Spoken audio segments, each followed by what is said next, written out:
I want to begin by telling you what I'm not going to talk about. And it's important because some people may say, well, when is he going to come to the election cycle and talk about politics? And I want to tell you why I make a commitment not to talk about that. And for some people, that means they need to find another synagogue, because if they want their politics there, then they'll presumably say this isn't for them. And I hope that you'll find value in these services and find value in other voices to give you political views, because that's where I believe they belong. I went to a conference of rabbis recently, and one of the rabbis who was speaking to all of the rabbis said, it's imperative, needless to say, that we rabbis speak about the two candidates this summer, I should say this high holidays, because after all of our congregants want to know what our thoughts are. What is it, Rabbi, that you think should happen or shouldn't happen? What do you think of him? What do you think of her? And I disagree. I love him and admire his point of view, but I disagree, and I spoke to him afterwards, and I told him why. I said, the reason that I won't speak about politics from the Bema, certainly not this year, but not ever, is because I think this is something else. I think if people want great thoughts on politics, they shouldn't come to me. There are greater thinkers out there, and you know who they are, on left and right, and maybe there is something called center. You can find them if you want them. What I want to say to you is to talk about the development of soul. That's what we're here for. What happens out there ultimately does affect every one of us, but let's reserve, I believe, that space for those thoughts and those words. And I'll tell you another reason. I take a minority view on the decision. The minority's view is we are a Jewish minority. I don't want to take a risk if I said to you, as I did at the beginning of this service, that my imperative that I wake up with and go to sleep with is outreach. That word means a lot. It's nuanced for me. Then I don't want a single human being, Jewish or not, member of your family or not, to leave the synagogue space because politics entered it. So I don't want to take that chance. If they leave because Judaism somehow confronted them, or the choir, or the rabbi, or the cantor in a way that wasn't in liking and keeping with their thoughts and likings, that I accept. We all have our limitations. But let it not be politics. But God bless the country. Speaking of politics, but not about politics, there are people, as you know, who count words. Their job is to count words, the usage of words, the repetition of words in the public sphere. What are the words when you turn the television on or the radio on that you hear most often? And what they're then doing is calculating that to say, what are the trends, and also to tell politicians what's working and what isn't working. These words are resonating with people, with potential voters, and these words aren't. If you were to have a listening device in my office, which you may, for all I know, what you'd hear, probably, my guess, in doing a little inventory of the language that I use, that you'll hear me say the most, is probably the word choices. I use that word a lot.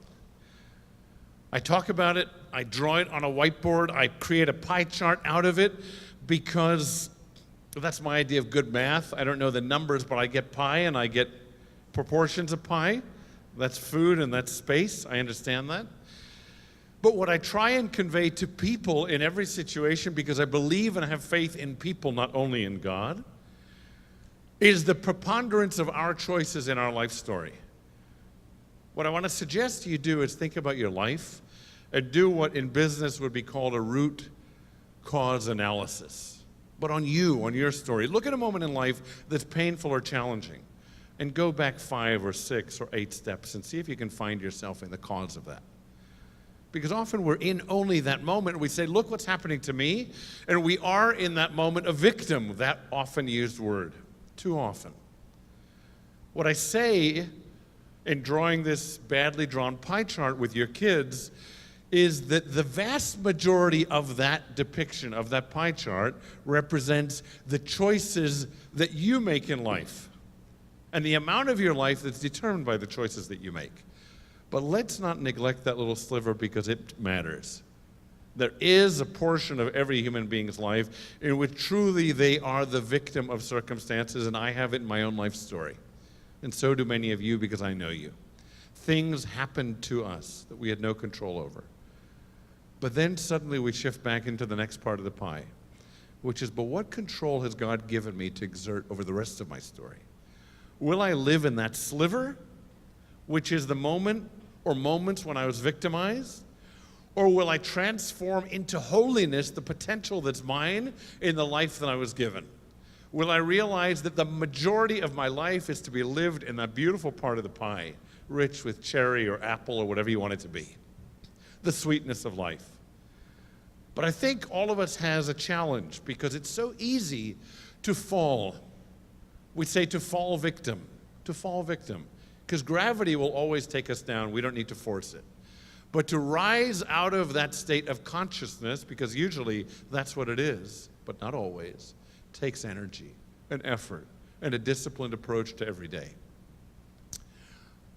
About 6-7 years ago, I gave a sermon that I got a lot of feedback on, and it was also about choices, but it was a different aspect of choices. I thought, here I am, it's my 20th anniversary here, I want to repeat a little essence of that sermon that I think had value, because so many people over the years have still talked about the book it came from and the ideas that it shared.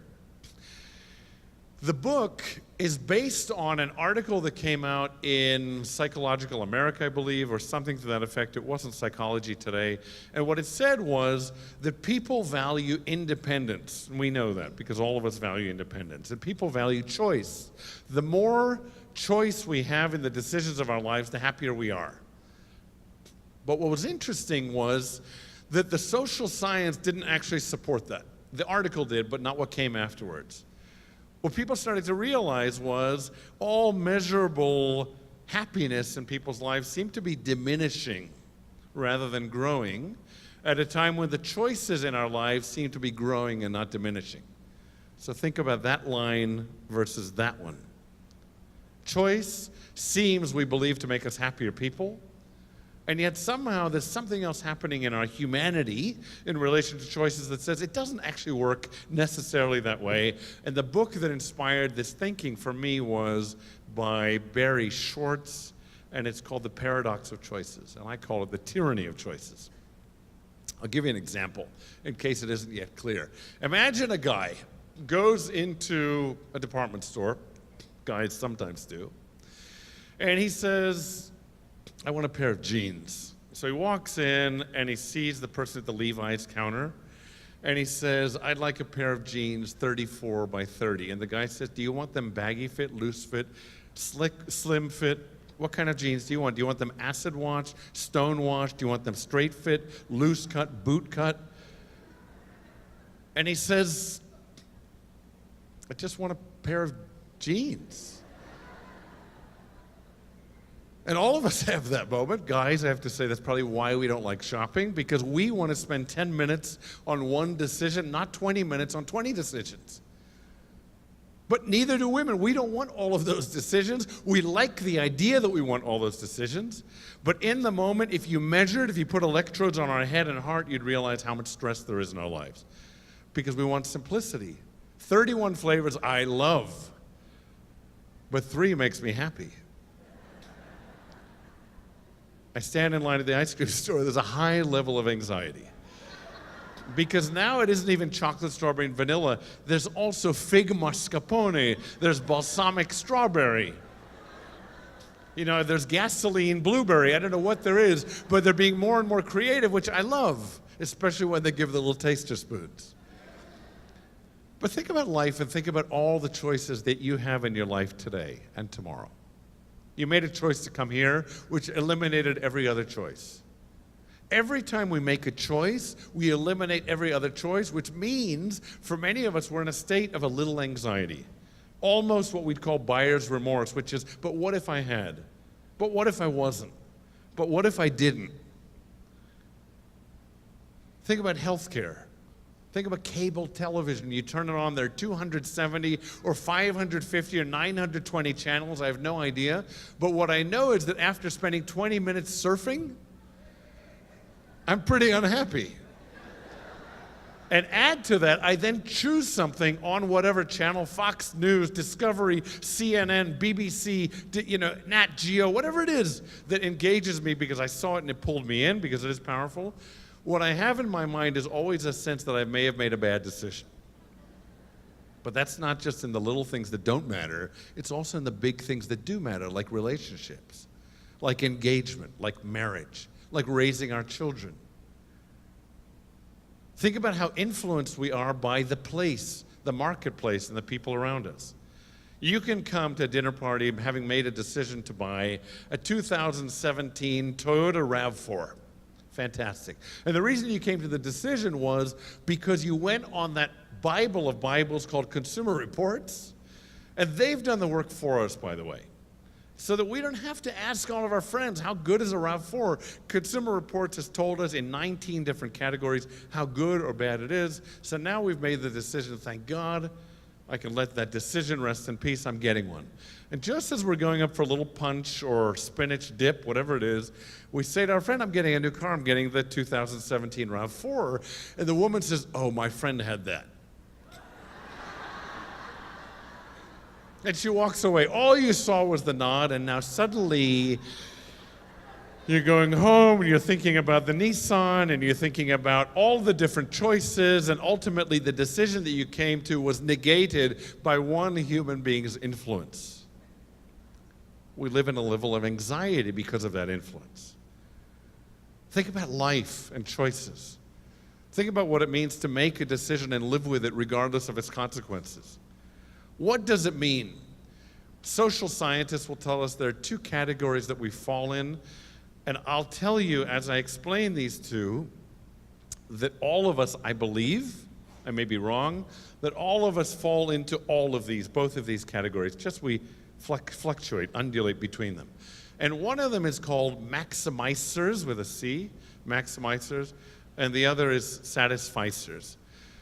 And a maximizer isn't a perfectionist, because a perfectionist believes that they can achieve perfection, and a maximizer knows that they can't, or I should say the opposite. A perfectionist knows that they can't achieve perfection, and yet it drives them to torment. But a maximizer believes that they actually can achieve perfection. What is a satisficer? A satisficer is somebody who's content with the decision that they made, regardless of the abundance of other decisions that they could have made. It's the parent who looks at colleges with their kid and makes the decision that at this level of schools, there's something called good enough. Imagine saying that about your kids. Feels like neglectful parenting. When do we as parents say it's good enough? I want good enough for my kids. None of us want that. We want the best. But what if good enough is actually good enough? So I'll give you an example of what a maximizer looks like when, since I use the male, I use a female, she is wandering around Nordstrom's or May Company or whatever those stores are. I don't even know which one's still open. So she sees a red sweater because she has the red pumps, I think they're called, and she has the red handbag, and she has those things. She's missing the red sweater. So she goes into the shop and she finds the right red sweater in the right size, and she's carrying it to the counter, and at the last moment, she hides it under something else because she's leaving the store to go 3 blocks away to another store to see if they have a better deal or a better red sweater. Don't laugh at yourselves. But that's a pattern of our lives. Not just yours or hers. It's our lives, male and female. So the satisficer is the one who says with gratitude, thank you, God, this will do. It's a different way of living life. And what I want to suggest to you isn't to say that there's a moral imperative in this sermon, though there is. It isn't to say that you must or must not, shall or shall not do this or that in terms of your consuming in this world and your purchasing. But I think my role in this case, as it should be, is to hold up a mirror to say, look at yourself and see if an aspect of your happiness or unhappiness, function or dysfunction, can be found in this little aspect of how you go through life. What's at the core of being Jewish? Think about it and answer it for yourself for a moment. What's at the core of being Jewish? What does it mean? We're not a faith, strictly. We're a religion. How do I differentiate? I think a faith is this. Me and my belief in God. That's part and parcel of our religion. But our religion, if you think about the Latin root, it's the same thing that I have that, thank God, so far works in my knees, called a ligament from the Latin root. It's what connects you to her and him and me. It's this, it's connectedness. It's about finding synergy and oneness that we call shalom, shlemut, echad. When all of you move from the oneness of your lives to create the oneness of a people and a community. And what's at the core of that religion? What do we connect around? Well, we would say it's our hands. That we move from our hearts to our hands, not our hands to our hearts, or I should say the opposite. We move from the outside to the inside as Jews. We first start by repairing, and then we wait for the feeling to come. There's a story told about a man who approaches a rabbi. And he says to the rabbi, I had this idea. I found an orphanage on my travels, and there are 200 kids there, and they're hungry, and they need an orphanage, and I wanted to endow it. I wanted my name there. I wanted to endow it, to feed all the kids. But then, Rabbi, I reflected, I thought about my motivations, and I realized they weren't truly righteous and noble. It was really about me. I was doing it for me. I wanted to see my name on the side of that building. I wanted to get the accolades and the praise. And the rabbi said, go feed the kids. Go clothe them and give them beds. They don't care about your motivations. We don't have the luxury of waiting to feel good in order to act good, to do good. We don't have the luxury to say, if on Yom Kippur I feel the motivation, I'll get a Ralph's bag and I'll go to Ralph's or go to my cupboard for the meals that I'm not eating that day because I'm fasting and I want to give it even more social and human purpose to fill the bag and fill the truck.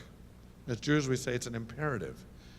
A mitzvah, God metzaveh otanu. God commands us, mandates in our lives that we do certain things. And what you and I know comes of doing is an incredible feeling about the way we're living our lives. I've said to you that the only antidepressant that I'm licensed to give is service to other people. That's a choice. That's an incredible gift. Not only to that person or those people or that synagogue or that community, but to you. I'd say it's nearly impossible to go to sleep the same after you've helped people during the day. Virtually impossible. If you wake up feeling unhappy, ask yourself, what can I do in service to other people that might shift that by the time I come back to the same bed? How can I grow myself and my soulfulness? How can I develop the me that God gave me to become? I asked you a question, what's at the core of being Jewish, our Jewishness? It's gratitude. It's gratitude. It's 100 blessings that the rabbis gave you and me to say in a day, 100 times to spray water on our faces, to wake us up, to say, wake up to the wonder of this moment. Feel the pulse in your arm, don't just take it for granted. Squeeze the hand that lies beside you, don't take for her or him for granted. Take time and make time and grab time and sanctify time with your family. Don't take that or them for granted. See yourself as gifted. There are gifted programs in our schools, but there should be gifted programs in every aspect of life because every one of us who's here is gifted. That realization transforms the world. I told you about that little whiteboard that I have in my office. And I draw little things on it. One of the things that I drew, and I remember Chelsea, our teen director, came in and said, what is it this time? And it was, I mentioned on Shabbat, a G with an arrow to a smiley face, with an arrow to a G underneath a G. Again, it's not algebra because I'm not very mathematical. The first G is gratitude. Why do I teach this boy or girl, man or woman to say a blessing? Not because I think God needs to hear language, but because God needs us to hear our own words. That God, if God needs or thinks or is, that God needs us to know what our potential is just to be grateful, to realize wonder, to have appreciation in our hearts and in our acts in our lives. So imagine that first G leads to something because everything in physics and in our world leads to something, a different state or condition.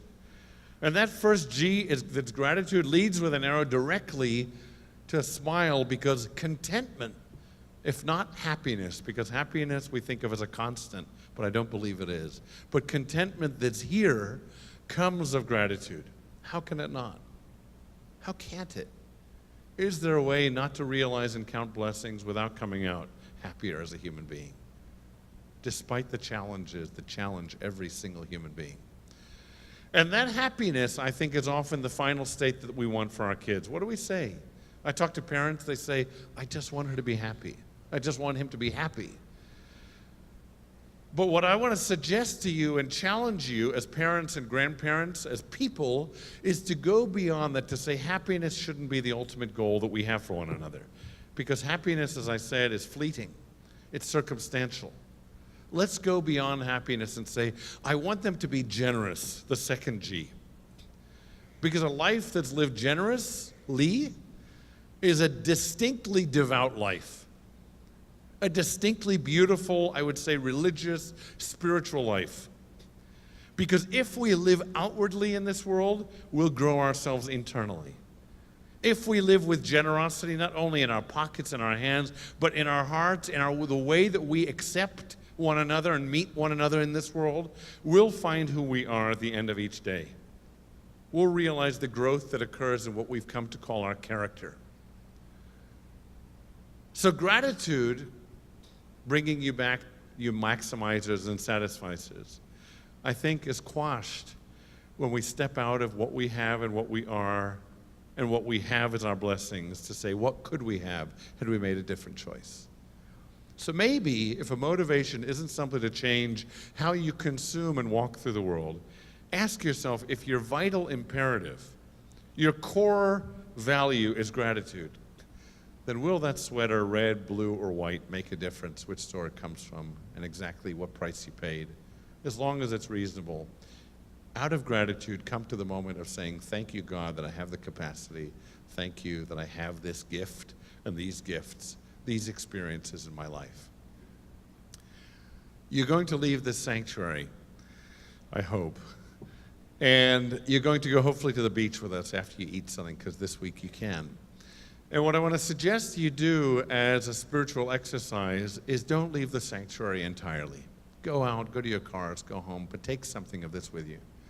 Don't disconnect from something that you thought was religion to something that you call life. See if you can make religion and spirituality part of life. See if it infuses a different feeling about lunch, the food that you consume. See if it changes you from being a mammal who eats to a human being who thinks before and during and after. See if the afternoon that leads you to the beach to Tashlich, which is an experience of awakening, of introspection, of looking at our misgivings and our shortcomings, and taking them symbolically as pieces of bread and tossing them into the sea to those fish whose eyes never close on our truth.